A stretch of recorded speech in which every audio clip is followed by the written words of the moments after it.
What up, my guys? Welcome to another show, man. NBA Talk with J Money and the Sharks, man. Go and follow us on Twitter at J Money is Money, at Sharks and Sports. We appreciate everybody for tuning in, man. Hit the like button, subscribe as always. Head over there to Wager Talk. Check all the cappers and packages we have over there. Shark, what's up with you, my brother? Everything cool with you?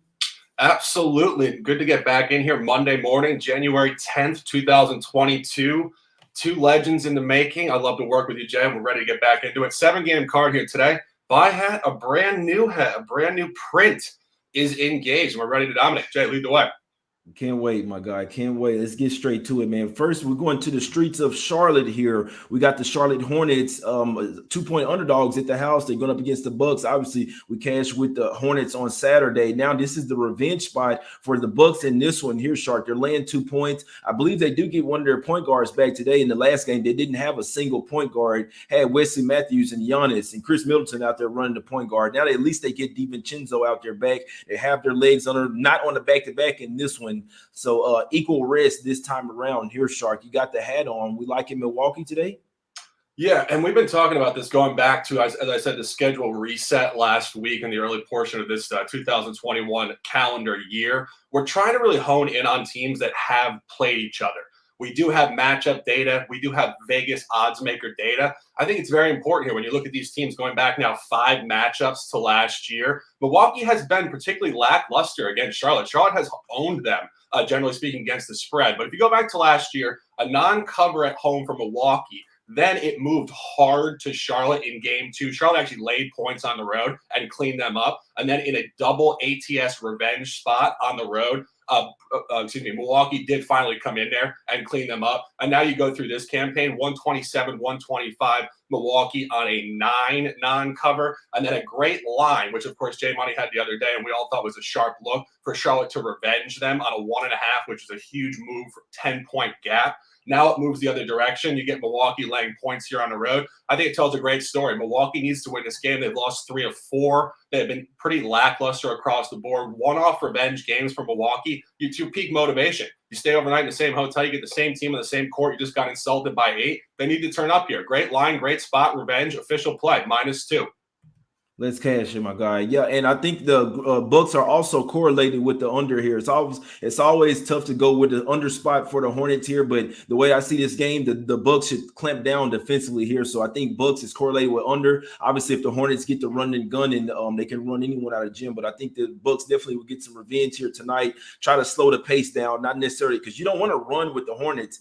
That's basically them baiting you into their type of game. You want to slow the game down, make it more of a half-court type of game here. So let's look for the Bucks here to get this revenge Smack City spot tonight versus these Hornets. Bucks -2. Let's cash it, Shark. Let's go over here to the streets of Detroit here. We got the Jazz laying 11 points versus Detroit. Jazz coming off of a couple of losses now. We know that the Pistons can be a feisty type of team, right?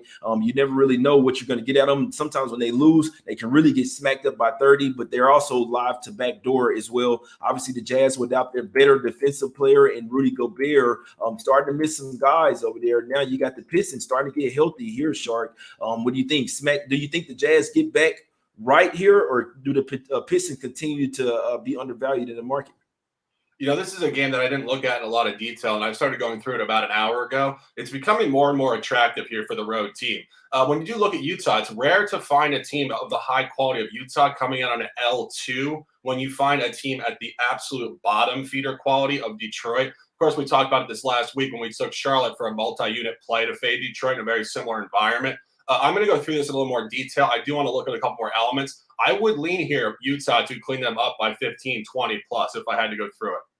Yeah, no, I'm with you on that as well. This is the last game of their 5-game road trip, but the fact they're coming off 2 straight losses, they didn't come to play versus the Pacers. We knew there was a tough, well, they didn't have any of their players versus the Raptors. It was a tough travel spot getting in and out of there. That's probably what, like, teams are literally starting to rest their guys. Like, you know what, don't even go and mess around with all that shit in Toronto. Y'all just hold it back for the next game. So they were out of sync for the next game. The Pacers smacked them up. Like you say, this should be the bounce back spot. And one thing we've noticed as well, the readjustment to the markets early in the year, this line would have been 7.5, 8. This time they got it way up. Like, some of these numbers are really shot up, but the books know this likely going to be a smack city spot, my guys. And you want to fade the Pistons coming off a win as well. They just beat the Magic on Saturday, so definitely think this could be one where Gobert missing may not be as big of a deal for sure. Shark might be a little trifecta spot for the Jazz there, a little smack city spot. Let's go over here to the streets of New York. We got the Knicks. This line opened up at 6. 6.5 is down to 6 here. Spurs on the last game of a long, grueling road trip, guys. It's not necessarily a good spot. They're still missing Keldon Johnson as well. DeJounte Murray, may want to look at some DeJounte Murray props for the Spurs, but outside of that, not a ton of guys that would really pose a threat for this Knicks team. Knicks need to stack up some wins as well. They already smacked up the Spurs early this year. Now they're at the house here, Shark. Why wouldn't we fade the Spurs on the last game of a 7-game road trip? Well, we would, and we are. Official play, New York Knicks -6. And you have to go through this. Of course, New York did beat them in San Antonio. I believe that was the first time the Knicks had won in San Antonio in like a decade. We had that correctly going back about a month and a half ago. Key point there, though, very similar to today's environment. That was a 3rd and 4 back-to-back for the Spurs, and they had covered the previous game against Phoenix. So I draw you directly back to yesterday, a Sunday matinee in Barclays, 121-119 cover. And then you start to go through how San Antonio functions in back-to-back environments. It's pretty much bipolar. If they play a good game in the first leg of it, they tank the second one. If they tank the first leg, they come back with a big one on the back end. And, of course, they are on the back end of a 7-game long trip, middle of the country, East Coast, all over the place. And since Jay Money put the absolute banger on record here with the Raptors blowing them out, there have been flip-flopping efforts. Blowout losses, then covers. On that general flow, this would be a non-cover spot. It's a 3rd and 4 back-to-back, overnight New York off an overtime cover, and you get the number right where you want it for the Knicks. The Knicks last year laid 2 points and got hammered in San Antonio, and then it came up to 4.5, which we always talk about. 3 is stock. You want it over 3. It was a half point short at 4.5, and they won the game by 4 points on the number. So they're telling you a damn good story there. When it's 4.5 and it's short, they don't cover by 1. 1.5 San Antonio, or excuse me, Knicks this year in San Antonio. This goes up to 6.5. This is telling you the story of what the Knicks did against Indiana off their last road loss, a blowout loss in Toronto. The Knicks were absolutely horrible in Madison Square Garden for most of the season. This is where they start to cluster environments at home. And it's also what we talk about with the Knicks all the time. The Knicks pretty much clean up the bottom half of the league, and they struggle with everybody else. San Antonio will give you guys efforts, but when San Antonio is not there, they are very capable of getting blown out by 15 plus here. I think all the numbers, narratives, and situational environments check the boxes. New York Knicks official -6, 1 unit. Yeah, you know why this is gonna be a smack city spot? Like, when they game went into overtime yesterday, that was just terrible for them. For one, they needed to win the game. The fact that they dropped it tells a lot. But these guys played a ton of minutes, man. Pirtle, 36 minutes. Primo, who's actually good rookie out there, he played 39 minutes. The fact that he's starting out there from the G League squad lets you know how the Spurs, how thin they are right now. Bates Diop as well, 37 minutes. DeJounte Murray, 40 minutes. Lonnie Walker, 33 minutes. They got 3 starters out there, guys. They're wouldn't regularly be starting. Their bench is decimated as well. You got Brian Forbes, Tyler Johnson, not a ton after that, guys. This should be smack city spot, Shark. You know what I'm starting to figure out here? The Knicks, like you said, they're about to cluster at the house. We saw that huge comeback versus the Celtics. These guys feed off that home crowd, man. You see Julius Randle, Obi Toppin talking about it, man. The crowd really gives us some energy, and they fueled their comeback versus the Celtics. They obviously got smacked up on Saturday. The Celtics were supposed to do that. Held them to 75 points. The Knicks should bounce back here offensively in a big way, putting up at least 110 points here in this game. Obviously, Kemba Walker could possibly come back today. Fournier set out the last game. He should possibly be back today. It should be a Knicks smack city spot. And in the second half, guys, the Spurs legs will really probably give it a go here. It's a long, grueling road trip. These guys are ready to get back to the house. It's one thing I've noticed over the years of betting NBA, the tail end of these 5, 6 games, 7 games. Well, Spurs always go on this rodeo 7-game road trip. The tail end of it, guys, it's absolutely a terrible spot. Coming off OT game, Knicks smack city spot. Let's cash it, Shark. Speaking of the Celtics, let's go over here to the streets of Boston here. The Celtics line opened up at 6.5. Two teams that obviously very up and down, man. I must say, for me, Celtics, the only way I could look in this one, obviously they had the coming together meeting after that Knicks loss or whatever. They came out to play the next game. We noticed this Pacers still missing a ton of guys. LeVert, he's out, but still getting traded, possibly about to get traded. Guys like Miles Turner, oh boy, I'm not sure what to say. My Miles trying to get them. They better not get Turner, man. But Shark, what we doing? I know you're not betting on this game, but how would you be looking at this spot, Celtics versus Pacers? Yeah, this is tough. Obviously, you made the comment. Udoka called them out pretty aggressively after that melt down the stretch in Madison Square Garden, and then they did bounce back aggressively. Obviously, 99-75, just an absolute blowout. They played great defense in the second half.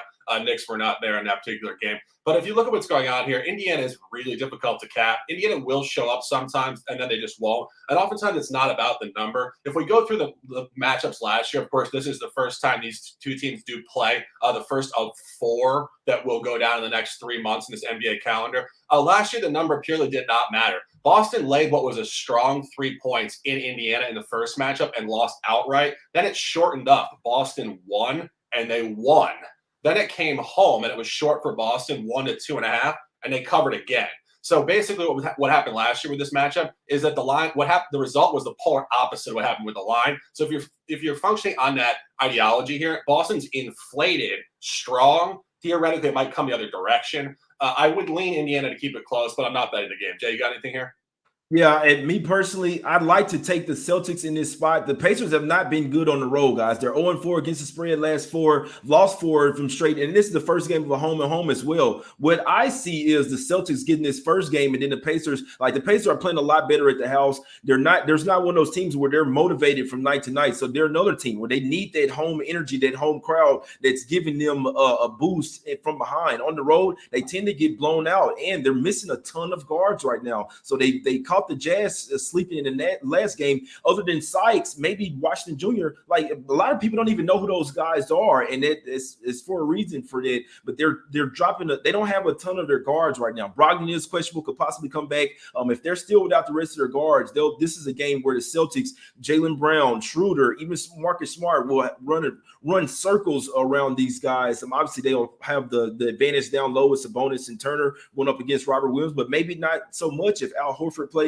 The matchup favors the Celtics in a heavy way. And like I say, with this being a home and home, Celtics playing a lot better at the house now. I can see the Celtics covering this one and the Pacers getting that next game, guys. Pacers they're not necessarily a team that you want to trust on the road, even when they're catching points. But like I say, Celtics are nothing for me in this one. Only problem is that obviously it's a counter narrative in this game. The Celtics, when they play a home and home, they usually drop the first game, have to get punched in the mouth. Then they come back in the second one. You just saw it with the Knicks as well. So they're not on the back-to-back, still lean Celtics, but I'm not trusting them today, guys. Let's go to the streets of Houston here, Shark. This is a right-in game here, for obviously one of those canceled games. We got the Rockets 10.5-point underdogs versus the 76ers right now. Total sitting at 227.5. I'll tell you right now, I'm staying far away from the Rockets. This team is just playing basketball right now. They're going to have to get a new coach. We talked about it, Shark. We weren't a big fan of this Silas hiring. Some coaches need to stay as an assistant coach. It's that simple. You're not a head coach, especially rebuilding type of team. It fell off the rails real quick with the whole Harden situation. Staying far away from this Rockets team right now, Shark. Yeah, I completely agree. We talked about this last year before, of course, Harden got moved and the whole thing. But Silas he's a non-personality. And as an NBA coach, you have to have a personality. You're motivating a group of men. Of course, this is a young group. We talk about this all the time. They cluster. They start to believe in themselves. They get going, and they don't. They've obviously been cold as all hell recently. You did find a revenge game. They got hammered against Philly by 20 going back 3 games ago. 1 point to Houston here. Then again, I'm not saying I'm taking this, and I'm not advising necessarily. But their best environments against any opponent type this year actually come against East contenders at home for whatever reason. Outright win against the Bulls, outright win against the Hornets, push or cover depending on your line against the Bucks, and they covered against Brooklyn at home as well. So just looking at those teams, that's the top group of the East. They do play well against them at home for whatever reason. I think part of it, of course, is these teams don't go in there and take it very seriously, but there's something to be said about it. If I had a free play, I probably would actually lean the Rockets to keep it inside of 10 here, but I'm not playing it. Yeah, got you. The last game as well. They covered the first quarter and the first half. They were actually up by 1 point in Philadelphia before getting smacked up in the second half. They actually covered the game basically through three quarters and then took a cliff dove. So definitely understand what you're saying. And that one is not something that I'll be betting for sure, my guys. Let's go over here to the streets of Portland. We got another right-in game. The Nets here coming off that. Oh, boy, what did you say about the Nets here? Well, I guess they're on the road, right? So I guess maybe you could look towards back in the Knicks. You do not want to take this team at the house. They're absolutely terrible. They may get the win, but definitely don't cover spreads at the house. Now they hit on the road. So that means that we get Kyrie tonight. Harden and KD said they're going to play in this road back-to-back or whatever. Obviously, the game went to overtime. Those two played like 39 minutes in that game. Now they go fly over here to Portland, a team that's in total disarray here, Shark. They're catching this line open up at 11. It was at 11 this morning, down to 9 here. We see that maybe Larry Nance Jr. may come back for the Blazers. Still no Dame, no CJ McCollum, a ton of guys. Even Powell is in health and safety protocols. They could mean huge in a game like this here, Shark. Lean Nets, but it's going to be tough to lay those points with them on a back-to-back. If we went back-to-back, I'd already bet it, Shark. What are we doing? Yeah. I mean, this is tough. You want to take them on this number. It's a strong figure. They did get hammered the last time they played Portland, actually in Barclays last year, 129 to 108. They were 0-2 ATS last year against Portland. Of course, that was a vastly different Portland group. But this is really an awful travel spot. I mean, if you can just put yourself in the locker room with these guys, they play a home game, then they play a one-off on a 3rd and 4 home road back-to-back all the way across the country against a team they have no rivalry against, no real inspiration against, particularly against this roster. And then they have to play Chicago in their next game, in a revenge game against Chicago in an Eastern Conference real top-level matchup there. So you just think about the emotional focus point here. Even though they did lay down yesterday at Barclays, which has been, systemic of their entire campaign at home, this doesn't speak to me as just some big peak spot going out here on a one-off in a rescheduled game against this type of roster. I do think also looking at the only game that Kyrie has played this year at Indiana, of course, that was a strong line too, -8. It pushed. And I think when we look at this, we always talk about this. Does Vegas have a grip on these type of groups? They do. Brooklyn on the road has covered a lot of spreads. They're close. They're big. They're inflated. I think this could be close down the stretch. I don't think Portland's just an automatic fade here today. Yeah, no, I'm with you on that. One thing I do disagree with. I do think that the Blazers are automatic fade right now, period. So not necessarily, obviously in this game, it's a big spread, but the Blazers, is simply put, the Blazers are not a bet on team right now. It's the same thing with this other team right now. Now, I'm watching the game last night, and I'll tell you why. Even Powell sat out. So don't get it twisted, guys. Powell will be missed with this Blazer squad. We can't forget they're already missing a ton of players. Powell was one of the lone starters that they still had out there, especially two-way players offensively and defensively. Now they beat the Kings last night, held them to 88 points. That's the Kings though, and they also that was the last meeting for between the Kings this year. That was their one time to get some revenge. Obviously lost the previous two this year, so they were not trying to get swept by the Kings. You saw a big effort from them last night. I could literally see this team losing by 20 points. I know it's not a good spot for the Nets, but they were at the house for two games before this, so it is 3rd and 4, but not necessarily all of them have travel. It's not necessarily a good travel spot. But when I see Harden and KD saying that they're going to play and they're not going to, they could have easily rest. That shows me that a team either wants to play or doesn't care. Obviously, they rested like we're going to go in here and win this game. If not, so it's coming down. But I'd only look towards the Nets in this one, guys. I'll be honest with you. I would not put my money on the Blazers right now in any shape, form, or fashion. There is money to be made with some of the worst teams in the league, guys. But the Blazers don't have it there right now mentally. They had a big game last night. I could really see them falling off the cliff in this one, second half, and not a ton of offense as well. If the Nets want to, they could really clamp down on this Blazers team and hold them to less than 90 points, guys. Lean Nets here. It's a high number, but I do think it's high for a reason. Let's go over here to the streets of Sacramento here, Shark. We got the Kings here. It's 5.5, 5-point underdogs. It was at 6 this morning. That you have a travel for them. This Kings team, man, they're almost starting to give up. Like I see this team out there just playing basketball. They're not running plays. They're just out there running up and down the floor, literally we'll shoot some baskets. We know Buddy Hield. The Buddy Hield mentality has took over the whole team. We're going to shoot. If it goes in, hey, good. If not, who cares, right? We're still getting paid. This Kings team is tough, man. I must say, Cavs, the only way I could look in this one. Obviously, you're laying a premium with them, laying 5 on the road. They already beat the Kings at the house this year. that was with all of their guys. Tough spot for both teams. Lean Cavs here, Shark. It's the only way I can look in this one, and especially first quarter. I think the Cavs get it started out early as well, Shark. Yeah, this is tough. Obviously, both teams on 3rd and 4 back-to-backs, both teams off losses, both teams off blowout losses. I talk about this all the time. It's the hardest games to bet are when both teams are coming from the same environment. And this is pretty much the definition of it, when both teams are in the same exact fatigue spot off the same exact environment yesterday. Of course, the Cavaliers just got outclassed by Klay Thompson coming back and the Warriors there. But I do think if you go through this, obviously they did beat Portland on a -6 the previous game. We talked about that. That was on an adjusted line. The major difference there was that was actually coming up towards Cleveland on the road. Portland did lay 3 points there, and it came the complete opposite direction on the road there. This for me is really sharp. I believe this opened at 3.5. Cleveland at home 117-103 on a 6.5. So we was talking about that 6.5 at home, 3.5 here, getting steamed up. Obviously, I think probably public and sharp. But I do think 3.5 at an open point is very, very sharp. And I do think that Sacramento, obviously you said it, they're going to shoot a lot. If they catch some heat, this could get real close. I have bought them successfully a few times at home this year, and I just don't know. Jag, I don't disagree fundamentally with the take at all. I just think this game could get real close down the stretch. It's not something I'm trying to really gamble on here. Yeah, now my dog is in here about to unplug the laptop. It opened up at 4.5 last time, guys. Anything can happen. The Kings have come to play here. The Cavs are still without some of their guards, even though they did get reinforcements with Rondo. I'm not looking towards the Kings here, guys. I'm not looking towards the Kings or the Blazers anytime soon. They could win. Both of them could win tonight, guys. It's not necessarily where I would like to put my money at. So I'd be looking towards. I'm in the business of fading the Kings, fading the Blazers here until they literally show some fight or show that they actually care to play for their coach, or I mean, even the coaches as well. You're at coaching disadvantage. Bickerstaff up against Gentry is very lopsided, if you ask me. Even though it's a tough travel spot for both teams, the Cavs are the type of team that play hard every single game. They come out fast. Teams aren't necessarily ready for that for the Twin Towers down low and their sticky defense. I like the Cavs here in the first quarter -1.5, and I think they're gonna smack up the Kings tonight, guys. Real quick, Shark. Anything else on this one? No, that's it for that one. I think, as you made the comment, we've talked about this all the time. Cavs do compete harder than probably almost any team in the entire league. They're a surprising team, and it's impressive from a professionalism standpoint.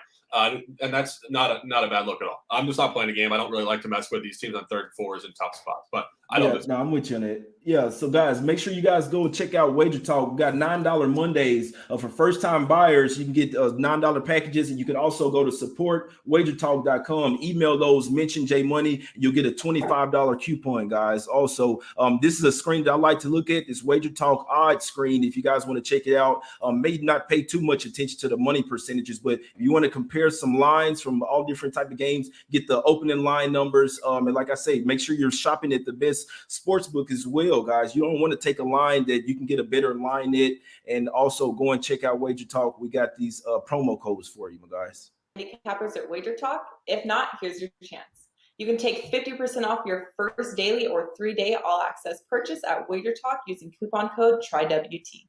Our new roster of experts is 30 deep, covering sports from all around the world, giving you tons of options to choose from. All you have to do to redeem this offer is go to WagerTalk.com, choose a handicapper of your choice, and use coupon code TRYWT at checkout, saving 50% on your first purchase. Try WT, my guys. Try WT if you want that 50% off your first package. Shark, break them off with your officials before we get out of here. Yeah.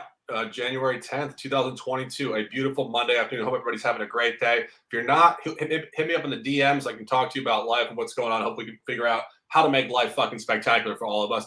Top 2 plays, Bucks -2 on the road. Revenge game. We always talk about this. Some of the best spots in the sport are revenge games when they play in the same arena 2 in a row. They remember it. They saw them on the court 2 days ago. Line functionality does matter here. Milwaukee should get there by 5 to 10 points. And New York Knicks at home, catching the Spurs in the back end of a 7-game trip, 3rd and 4 back-to-back off a cover. Spurs flip-flopping efforts. This would be the letdown spot. Number is all over the Knicks, and it has mattered with these teams. Top 2 plays, 9 words of lifestyle. Ride the wave, we're down the water. J Money, a pleasure as always. Close them out. Let's cash, my brother. Let's cash. Got to hop on the Knicks fading the Spurs. Last game of a 7-game road trip. Coming off that double OT loss, man. I leaned the Jazz here, Smack City spot versus the Pistons. Definitely leaning the Bucks in that one. A back-to-back spot, home and home spot, revenge spot. Hadn't bet that one yet, but I do like the Bucks. Taking the Knicks for sure. Lean Celtics, lean Cavs as well, guys. I'm definitely taking that Cavs in the first quarter, -1.5. Take it later in the day. Hopefully, no one's ruled out some BS, but Cavs the first quarter -1.5. If you know, you know. Cavs the best first quarter team in the league, my guys, by far. Let's get some cash. We appreciate everybody for tuning in. Hit the like button, subscribe, go over there to Wager Talk. $9 Mondays, man. Email them for the $25 coupon, all that good stuff. Go and follow us on Twitter at Sharks in Sports. You can follow me as well at JMoneyIsMoney. We out, my guys. It's cash.